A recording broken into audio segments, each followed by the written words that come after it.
Howdy folks, Shell Presto DiBaggio here. Awesome author, remarkable writer, and undaunted luminary of my time. Today we're actually having a little bit of a celebration because as you can see, I have multiple iterations of book covers for our first East End Irregulars book, After Dark, and the final one is finished and exists. So I thought I would talk a little bit about book cover design and what I've learned and why our book covers have changed. So firstly, when you're designing a book cover, you have to think of a couple of things. You have to think about genre. Is your book fiction, science fantasy, urban fantasy, superhero? You have to think about who you're appealing to. Are you appealing to children, teens, adults, seniors, men, women? And you also have to, give some considerations to the tone of your book, too. I'm not going to get fully into how to design a book cover or anything like that, but those are considerations that went into how I designed the book covers. Another huge consideration was how good my art was at the time. So in these 3 iterations, for each one I drew the pencil work and laid out the composition. But for the first After Dark cover, I didn't know how to digital paint. I could digitally color, like comic book style coloring, but I could not digitally paint at all. So we hired a digital painter. For this one, we had Maddie LaSure paint over my pencils. And there were some very, very slight touch-ups that I did. But, this is like, 99.5% Maddie LaSure's work as far as the painting goes. As I got a little better and a little more confident with digital painting, I decided to try my own hand at it, and that's this cover to After Dark. And it's not bad, it's not great. I don't ever like to call artwork bad. Not my art, not other people's art, because it's a step in your art journey, and at this point in my art journey, this was the best that I could do. But it doesn't look like art that you would see on a store shelf, especially because our books are young adult in that they have teenagers in them, and often if you have teenagers, people consider it young adult. Our books are not, how to say it?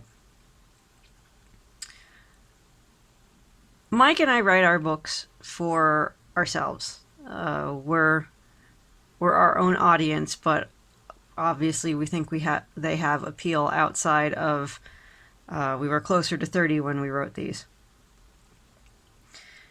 And, but they're not for kids either. Like, I wouldn't recommend giving this book to a 10-year-old.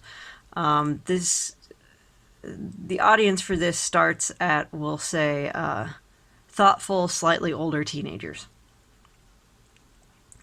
So this may fly for like a preteen book cover, but it wouldn't fly for a cover aimed at older teens or adults.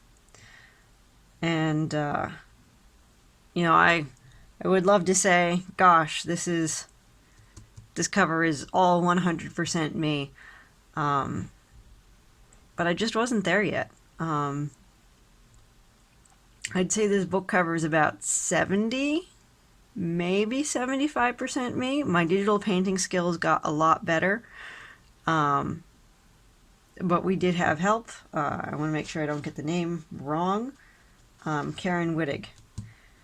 Karen Wittig helped out on this cover, and I will actually show right here the differences in the covers and what I handed off to her and what she handed back to me, and then the final renditions that I did. But I've gotten a lot better at digital painting, so you know, Karen had to do a lot less work than Maddie had to do for the first cover. I think that's a point too that authors need to keep in mind. There may be a point in your career when, you know, you're just not up to snuff for the particular job that you want done.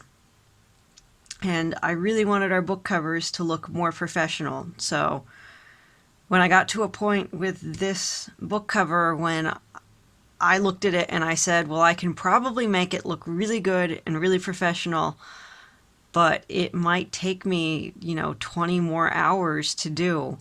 And, you know, someone who knows what they're doing might be able to do it in,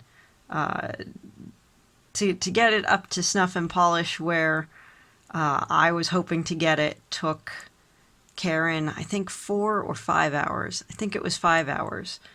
But when you're new at something, and I am new at digital painting, it would have taken me a lot longer than that.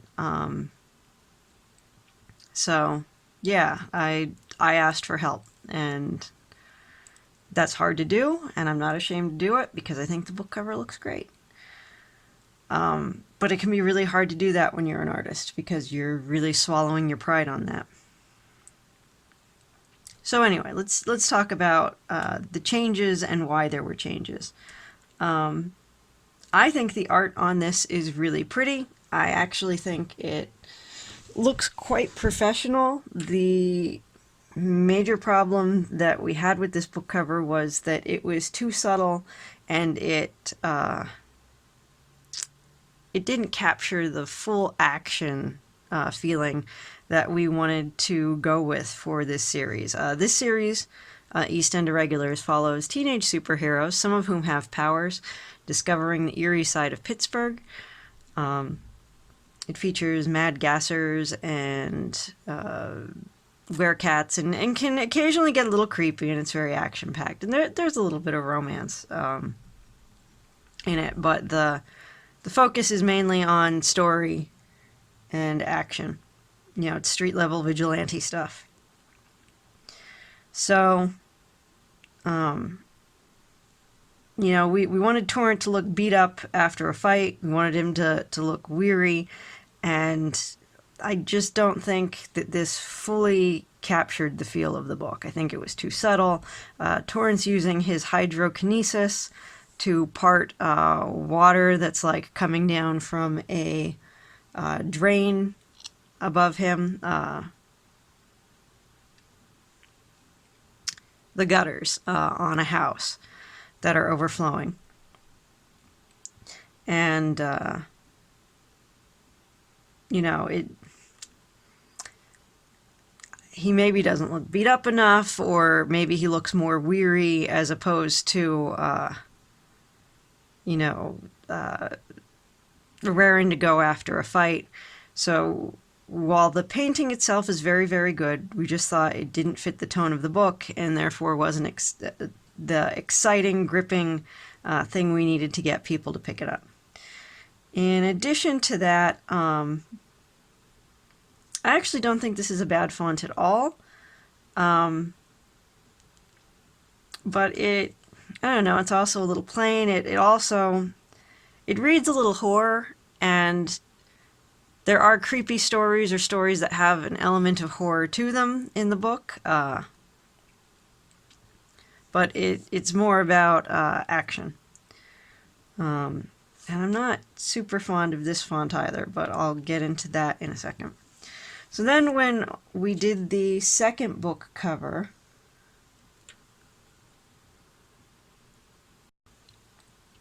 with the second book, I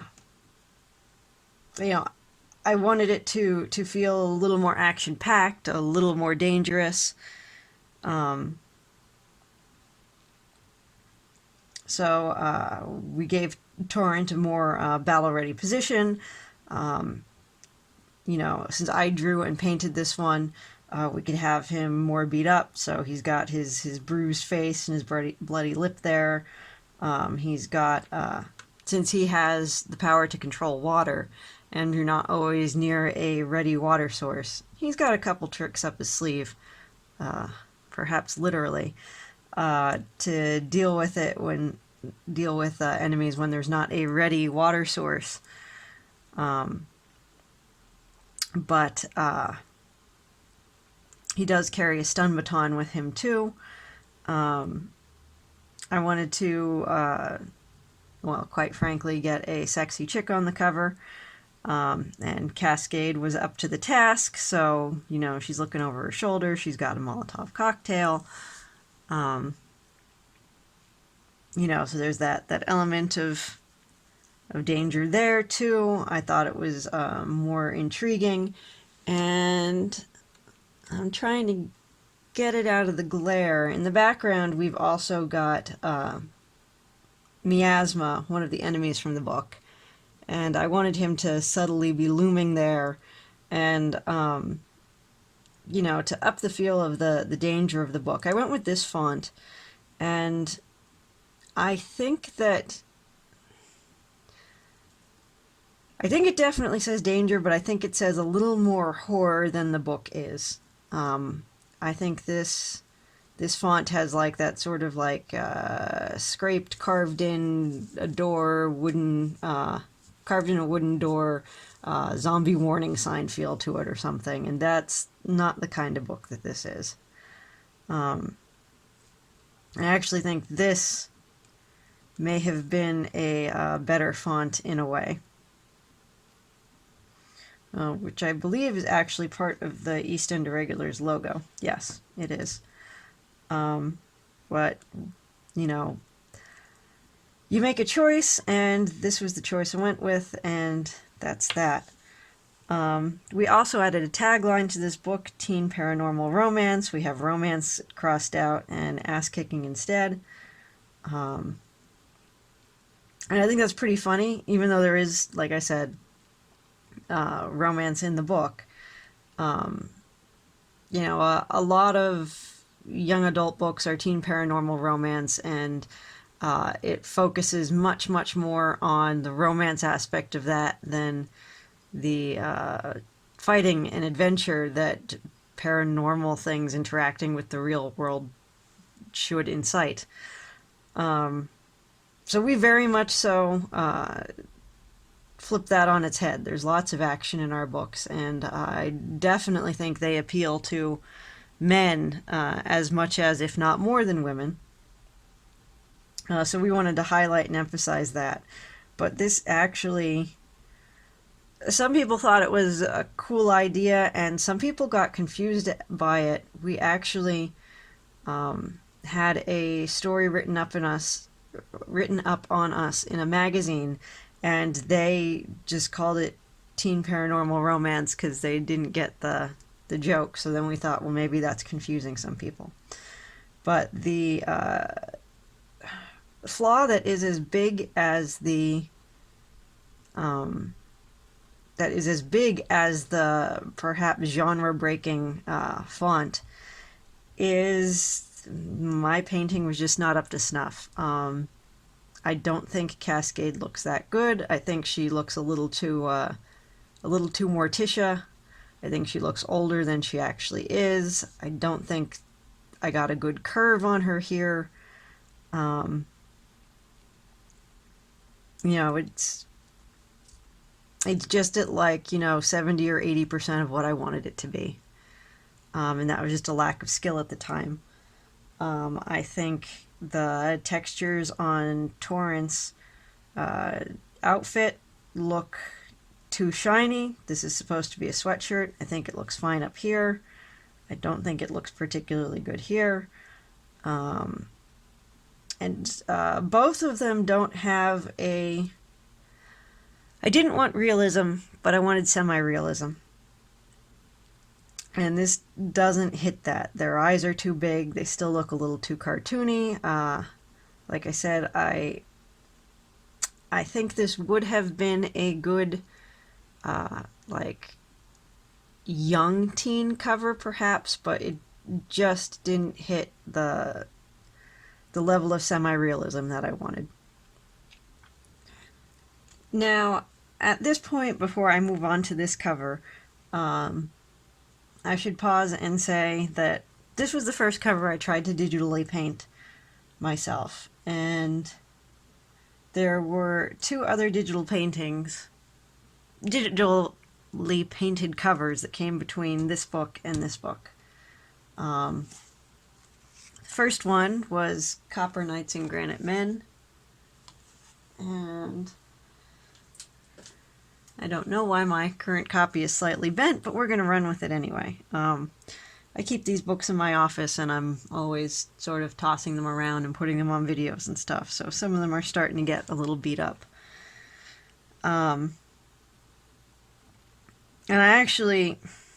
It's funny because I really love the Copper Knights and Granite Men cover, but I would also really like to redo it. And I normally don't look at my artwork and say I want to redo my artwork. And I'm not a big believer in going back and redrawing things. But book cover is different than my normal art for 2 reasons. Number one, when you're doing a book cover, you need to consider if it's, effectively selling your book or not. There are lots and lots of things that can impact how your book is selling or not. And it could be everything from if the writing is good to, if there's a ton of spelling errors, has it been edited decently, either by a professional editor or yourself, if you're really, really careful. It is possible to self-edit, but it is always better to try to have someone else look at your book.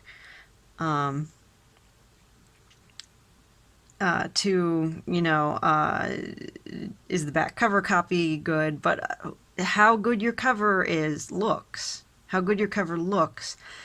is also going to impact whether people read it or not. And I think this book cover really has the pulp feel that we were going for. I actually really like the composition on it. I think it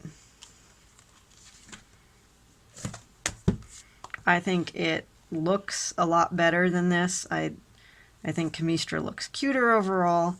I think all the characters on it look good, but it could just be a touch more polished or professional, and I think it may actually be overdone. I think there may be too much going on it. I think that the Prometheans getting choked out by a suit of armor is a little lost in these figures.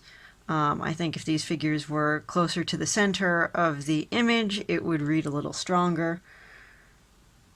But I think overall, it's better. It's a lot better than this. And then, in addition to that one, we have the Dismal Tide cover here. And Torrent in this one looks a little more simplistic. But I think Corona looks great. I don't think that there is anything that I would really change about Corona. I mean, I could nitpick, but really, I think she looks great. I think Smash Mouth looks great. I think with a little tiny bit more detail, that Torrent can be exactly where I want him to. But the big thing is people respond to these covers. So I knew that these covers were doing something more right than this cover.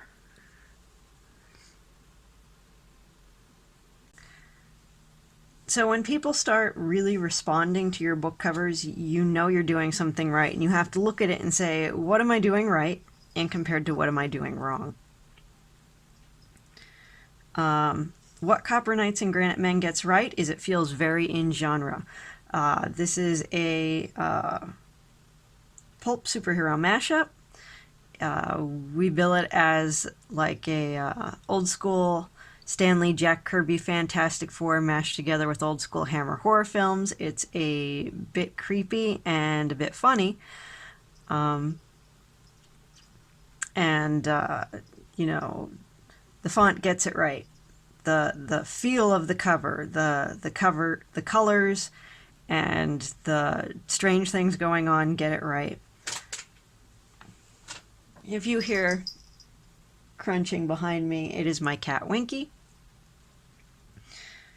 You know, it reads pulp adventure.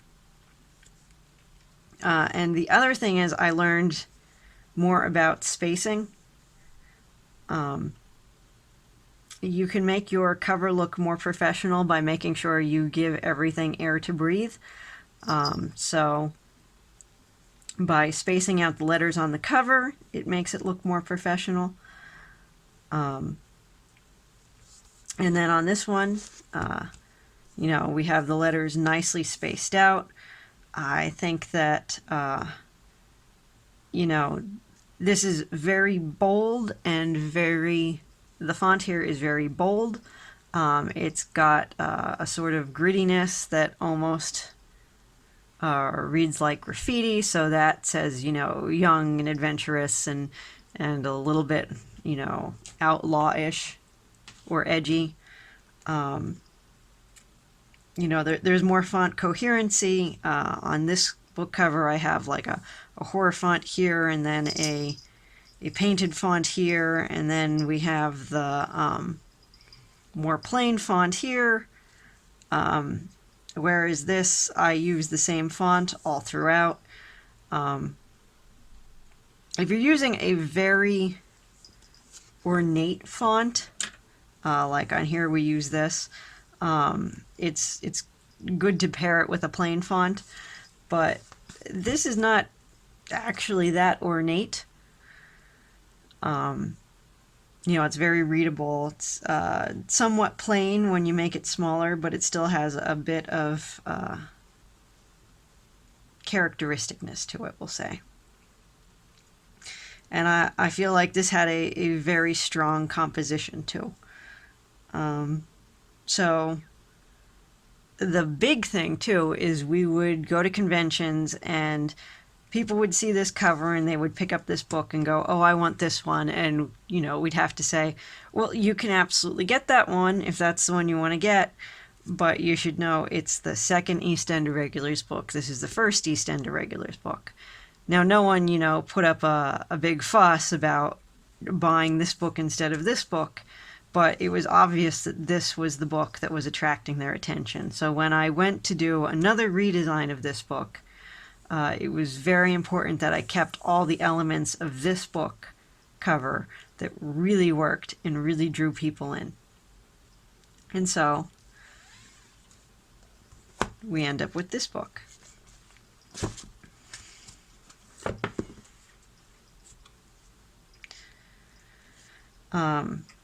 This font worked. This font gave the impression we wanted it to. So there was no need to change that part of the book cover. I used that verbatim. And you can see there's more spacing between the letters here than here. I double-decked and made 2 lines out of the cover instead of having it be one across, so that makes it bigger and bolder and stand out more. This has the font unity. Instead of using 3 different fonts on the cover, I stick to one slightly plainer font that looks different and very punchy when it's big, but still has a bit of characteristic, but It's still characteristic, but it has very high readability when it's small. And the rest really is, and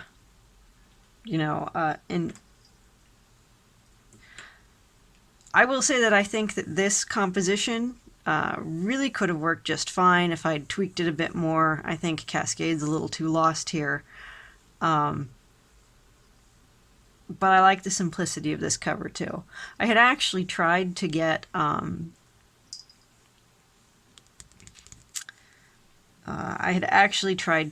Miasma onto this cover as well, but just didn't fit the composition right. He looked too smashed in, and you don't want your cover to be too busy. And when you have a strong composition, and this is a strong composition, if adding to it ruins it or makes it too complex, you just shouldn't do it. So I went more simplistic. So let's talk a little bit about how I improved my digital painting and why I felt I needed help, and what I wanted to accomplish.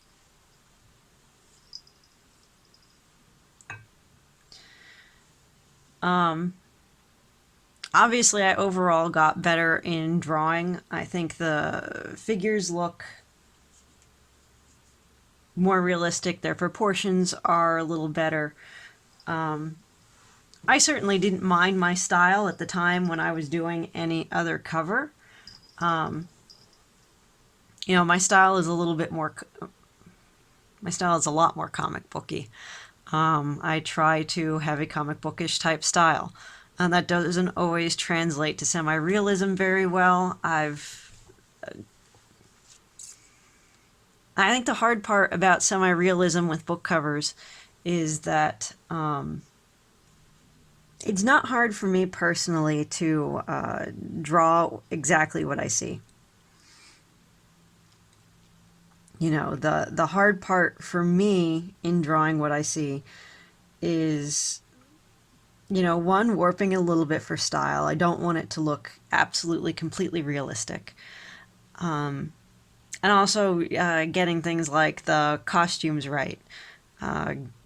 Getting a slightly warped, because when you warp a drawing a little bit, when you angle the spine a certain way, or you pose the arms dynamically in a even sometimes slightly unrealistic way, you can get more dynamism in the overall picture. And I wanted it to look dynamic, so I think I improved on that a lot between the second cover and this third cover. Where I was still rough, I think, was getting... I think my skin looked just a little too shiny.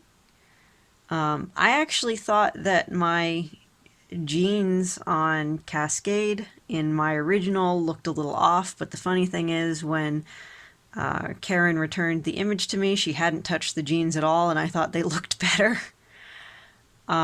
Which I think is funny, because it's like maybe they were finished and perfect. I just didn't know it because I'm so new to digital painting that unless the whole thing looks finished, I can't tell what looks finished or not.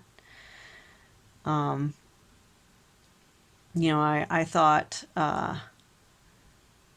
Cascade shirt didn't look quite like cloth. I thought it too looked a little shiny or plasticky. And there were things that I felt confident that I could do. Like, I felt like I would eventually get her face exactly right and the way I wanted it to look, because it was pretty darn close when I handed it off, and Torrance' face was too. It was very important to me that the characters looked the way the characters are supposed to look. A lot of times with book covers, the characters don't look the way they're meant to look on... The characters are just photos often, and they don't look... I'm sorry, my cats are all over the place here. Okay. Oftentimes on book covers, there are photos or they're paintings, and they don't necessarily look the way the character inside the book is described or supposed to look. And in comic books, a lot of times you get what's called same face syndrome, where the artist draws all the characters the same. I'm not saying whether that's a good or a bad thing, but with the Ascension Epoch characters, we strive really hard to make the characters look distinct, and I really wanted that to come across on the book. So I spent a lot of time on their face, and I wanted the cover to just look more painterly. And like I said, I felt like it would have taken me 20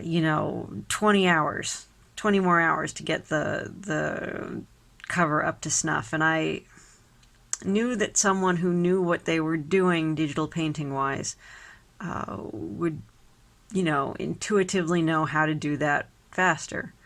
I say it this way. You don't have to be good at everything in art all the time. You don't have to be a jack of all trades. And I used to feel like I had to be. If someone handed me a ink drawing, an outline, and said, hey, fill in all the textures on this, I could probably do it in, we'll say 2 hours. I'm really good at inking now, much better than I used to be. But if something's new to you, no matter how good an artist you are, you're going to struggle with it. So I was struggling with this. So I found an artist who would help, and I paid them. Or I should say, Mike paid them, because, I'm a stay-at-home mom and I only have part-time income. So when it comes to spending on the books, it is my husband who does it. But Mike agreed I could probably do something better with my time, and it was worth it to pay someone else to do some finishing touches on it. So I spent hardly any time developing the folds on Torrance clothing. I just blocked in where I wanted the water, and Karen handed me back a really good piece. Her piece is in the center here. I think the clothing looked a lot more like clothing. I think overall it looks more like a painting. And that's what I wanted. I wanted it to look like a really good painting. She did a fantastic job. She, refined the faces a lot more. I'm really, really pleased with what she did, and I'm glad I asked for help. I'm glad I sucked it up and I did it. So after that, and having saved time, and I think it's worth saying too that while there are finishing touches that I had to do, that's not a shortcoming on Karen. I only paid her a certain amount. I only wanted her to work a certain number of hours on it. I didn't want her to do more work than I was paying her for. So she said she put 5 hours into it, and that's what I wanted her to do. So she got me really close to the finish line. And maybe she would have crossed the finish line if I had given her more money. But that was not the task at hand. I wanted to pay her fairly. And, you never know too. It could have been a stylistic thing in some instances. For example, the water effects that she did look bit more frothy, like ocean water coming up. I wanted them to look a bit more clear. So I spent more time and changed a good bit of what she did to, add hard lines and definition to the water, to stylize the water a little bit more and give it just a slightly comic bookish feel. I made it a little more clear and a little more fluid and a lot more crisp. And then there were certain points in the painting where I felt like the folds were just a little too deep, and they were deep in my original drawing too. So, you know, that's just a preference thing, but I smoothed out some of the folds. And I tweaked the colors a little bit, and I told Karen to let me worry about Cascade's tattoos. Cascade's tattoos are very specific in that they're called electus. They glow. They use your essentially they run off your body heat, as a soft idea, as a battery, and they're phosphorescent because of that. So you know, I told her not to worry about that because I was good at handling that effect. So I finished off Cascade's tattoos. But you can see overall I made a couple tweaks in her hair. I changed her hand size. Karen was just working off my original drawing, and my original drawing had a bit more warped perspective to it, intentionally, but then I thought, because I originally did this drawing of Cascade for a standalone illustration. It was only in hindsight that I put it on the book cover. And I made Cascade, I warped her eyes a little bit and her mouth a little bit to make her look edgy again, because she's not a good girl. But that's how this cover came to be. And, you know, I think we're going to keep this one. I think this one's a keeper. I'm hoping I'm not ever going to have to redo this cover again. I'm hoping people respond to it really well in future cons, and I'm going to find out.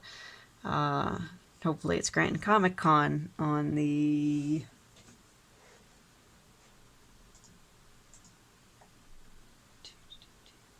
24th. So that's a reminder too. If you're in Scranton on the 24th, stop by, because we're going to be at the Scranton Comic Con. But that's everything I learned about book covers and the process we went through and the changes we made and why we made them. So to wrap up, I feel like we were going for teen paranormal fiction. I think we captured that spirit. We wanted to go, you know, like I said, the book has weird things in it, and it is a little creepy, but it's more adventure creepy. You know, the stories that are creepy are in the Ghost Puncher variety, not the, you know, Lovecraftian, I'm afraid of everything I see variety. We simplified by just saying teen paranormal ass kicking, instead of having the confusing to some people cross out. We spaced the fonts out more to give it that sort of professional feeling in the room to breathe, and you know, the composition's more simplified. So I hope that that's, you know, interesting to you guys, and I hope that maybe helps you think about your own designs if you do book covers yourself. And oh, I should also add that this video is being filmed in 2019, so that's the 2019 Scranton Comic Con we're going to be at. If you're watching this video in the future, you should check our convention appearances page on ascensionepoch.com if you want to know more about that. But the other thing is, I hope you guys will check out our books and give them a try. They are illustrated inside. And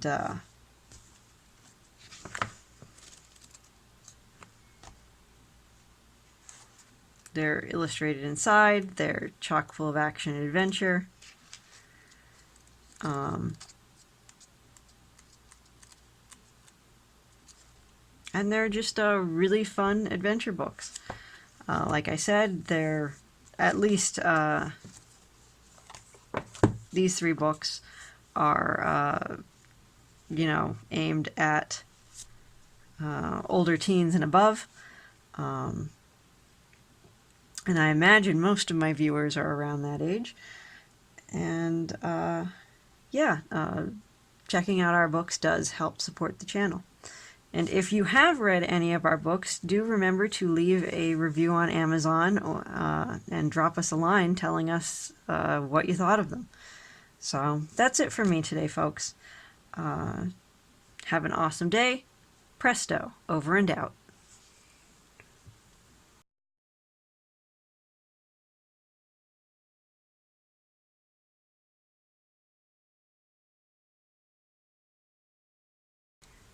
You stuck around. Of course you did. You're a person of good taste. So the little after credit scene today is actually going to be a art supply haul from Hobby Lobby. The reason that I'm making it as an after credits video is because I don't actually like posting art supply haul videos. They get a lot of hits, but it's not the sort of thing that I want my channel to be about, so it kind of bothers me when I get high hits on videos like that. But I still want to share, you know, what I'm doing or art supplies I want to try and things like that with you guys, my regular viewers. Because I, you know, really love that you come for the videos I'm passionate about making. So this is a secret art haul video, and I'm glad you stuck around for it. So what did I buy? I bought Master's Touch watercolor pencils. I've said in other videos that I don't think these are great watercolor pencils because they dissolve. And, well, actually, I haven't tried these, but I'm imagining that these are the same as these. They're just the woodless variety. But they're also cheaper because they're woodless. So I want to see if they're the exact same makeup as these. But these dissolve and like completely dissolve. They just leave a little bit of color. So they're really great for underdrawings in watercolor pieces, or anything where I might be using a water-soluble ink then. So I've been using them for pieces like this. I've been doing a lot of pieces like this where I you know, go a little looser and focus more on shading with my Arteza brush pens, and using colored pencil as lining instead of my usual ink work. So having watercolor pencils to do my sketch with that pretty much completely dissolve and just leave a sort of pleasant stain on the paper to make it look you know, older, or make it look like the whole thing is sepia tone, is really great for me. So you know, these Master Touch pencils are important to me in that regard, and in that way, they're really good watercolor pencils, and I really enjoy them. So I'm glad I picked those up.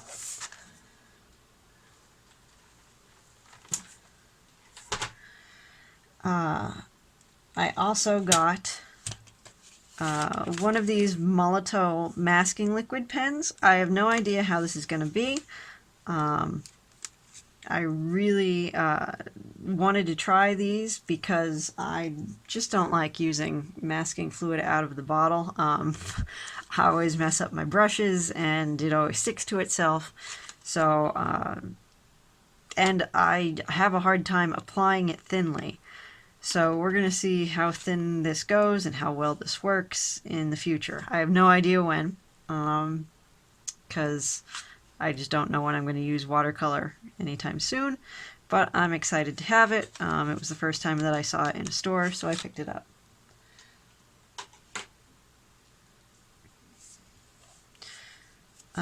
Next off, I got Stencils. I actually like using stencils as simple backgrounds in a lot of my drawings. Oh, I should say too, these were $20 and $30, but they were both half off at the store, so they're actually $15 and $10. And I had a 40% off coupon for this, and then $3 is just fine for these. I've got no problem paying that. What I was saying is I like using stencils as simple backgrounds in drawings. I have other stencils that I own, and I use it to pop in when I'm just doing a standalone character drawing and I want to add some visual interest in the background. This is an older drawing I did of Barnabas Collins from Dark Shadows. I don't do a lot of fan art, but in this case it happened.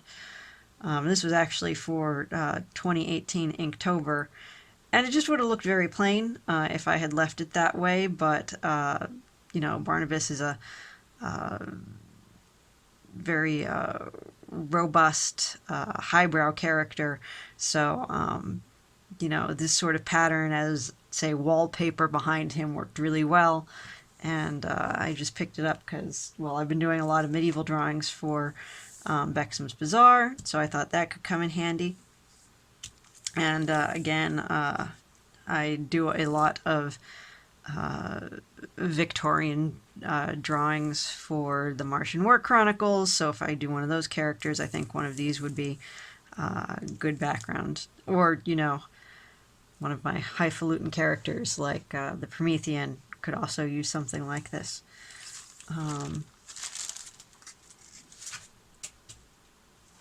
Oh, and I've also used those in paintings. I have another one here of Peter Cushing. I'm always drawing Peter Cushing, not necessarily on this channel, but so you can see I used it in the background here too. So I just get a lot of wear out of them. I really enjoy them. And then the last thing I picked up today too was actually a little sketchbook. This was $4. The paper is just a little bit off-white. It's a little bit gray. It has a faux leather cover, which I like, but the big thing is I wanted something I could shove in my pocket. I have some sketchbooks that are small enough to fit in my pocket, but I thought since this cover's soft but still thick enough to be protective, that it would be good. I have an art buddy. His handle online is Art Anon, and he was encouraging me because I was saying I don't just draw. I do a lot of gesture drawings, and I do a lot of figure studies and things like that, but I always do very structured sketching. I don't just sort of like put random ideas down, and especially when it comes to costume design, if I should do 5 costumes or 10 costumes and pick one, I often only do 1 or 2, and I try to make everything a final, and I shouldn't do that. I should just sketch for the heck of it. And he encouraged me to do that, and he said he always keeps a little sketchbook around just to sort of jot ideas down in. So that's what I'm trying to do with this. And if everything I draw in here never comes to anything, and it's just practice or jumping off point, great. I really think that I need to do more of that, so I bought this book to do that. So alright folks, let me know if you enjoyed this secret art haul video, and thanks for coming for the actual video topic and sticking around till the end. Have an awesome day, folks. Presto over and out.